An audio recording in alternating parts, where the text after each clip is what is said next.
नमस्कार मित्रों, मैं अरविंद श्रीवास्तव आईआईटी रुड़की में कृषि मौसम परियोजना वैज्ञानिक के पद पर कार्यरत हूं तथा मूलतः उत्तर प्रदेश के सुल्तानपुर जनपद का निवासी हूं।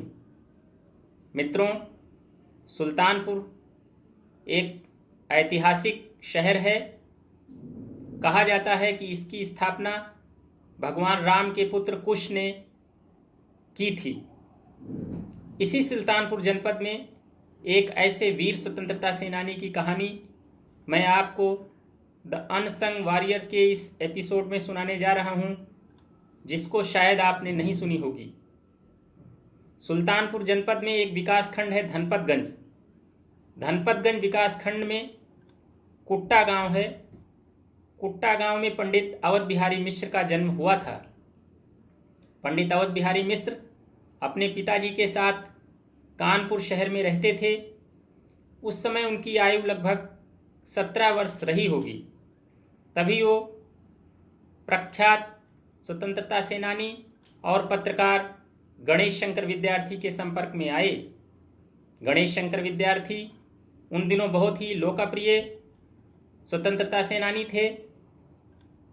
उनके जीवन से प्रभावित होकर पंडित अवध बिहारी मिश्र स्वतंत्रता आंदोलन में कूद पड़े। वह गणेश शंकर विद्यार्थी को अपना प्रेरणा स्रोत मानते थे। उन दिनों विदेशी वस्तुओं का बहिष्कार तथा अंग्रेजों भारत छोड़ो जैसा आंदोलन देश में चल रहा था। उसी आंदोलन से पंडित अवध बिहारी मिश्र ने अपने स्वतंत्रता आंदोलन की शुरुआत किया। मित्रों, पंडित अवध बिहारी मिश्र एक ऐसे क्रांतिकारी स्वातंत्र्य वीर थे जिनका नाम सुनते ही अंग्रेज अफसर थर्राते थे। यही कारण था कि उन्हें इन 2 आंदोलनों में 2 बार जेल की यात्रा करनी पड़ी। यही नहीं, उन्हें 10 बेतों की यातना भी सहनी पड़ी। इसके उपरांत वो विभिन्न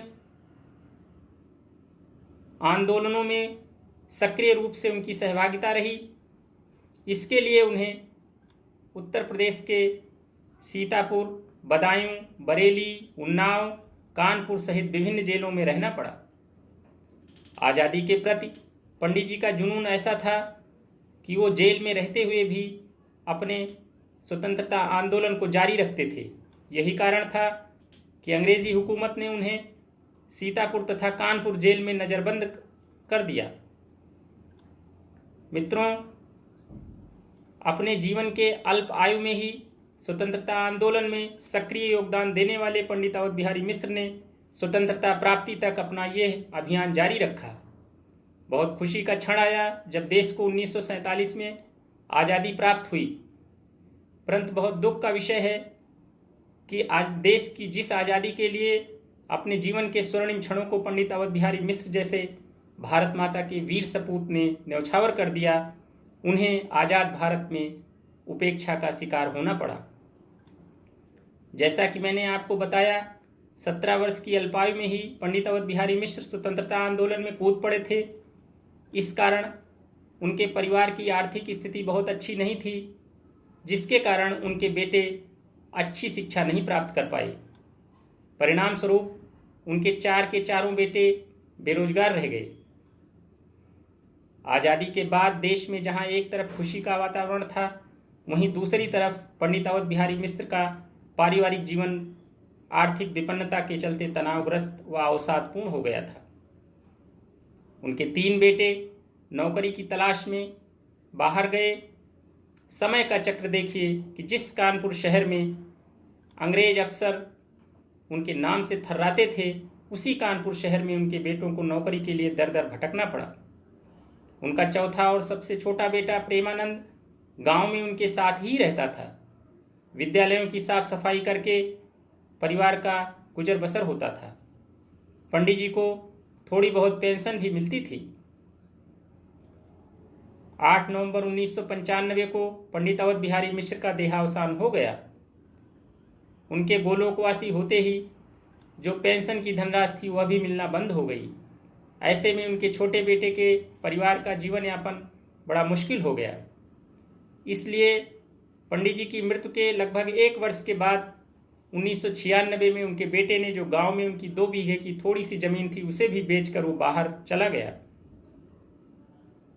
पंडित अवध बिहारी मिश्र जैसे क्रांतिकारी स्वतंत्रता सेनानी ने सपने में भी नहीं सोचा होगा कि जिस देश की आज़ादी के लिए उन्होंने अपना सर्वस्व न्यौछावर कर दिया, उस देश में उनके देश की ही सरकार ने उनके प्रति ऐसा उपेक्षापूर्ण वातावरण और उपेक्षा झेलनी पड़ेगी।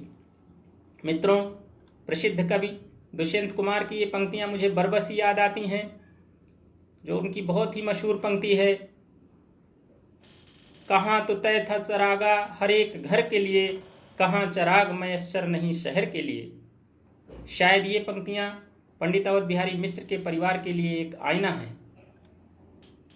शायद आप लोगों ने पंडित अवध बिहारी मिश्र जैसे वीर स्वतंत्रता सेनानी की कहानी नहीं सुनी होगी, लेकिन मैंने आज उनके जीवन के कुछ महत्वपूर्ण अंश को आप लोगों के सामने इस आशय से प्रस्तुत किया है कि हम सभी, हमारी आने वाली पीढ़ियां सदियों युगों तक ऐसे स्वतंत्रता सेनानी को याद करेंगी और उनके जीवन से प्रेरणा लेते हुए हम अब कुछ सकारात्मक कार्य कर सकेंगे। मैं आज इस अवसर पर वीर स्वतंत्रता सेनानी को याद करते हुए उन्हें नमन करता हूं, उनके प्रति आदर प्रकट करते हुए उन्हें सैल्यूट करता हूं। जय हिंद, जय भारत।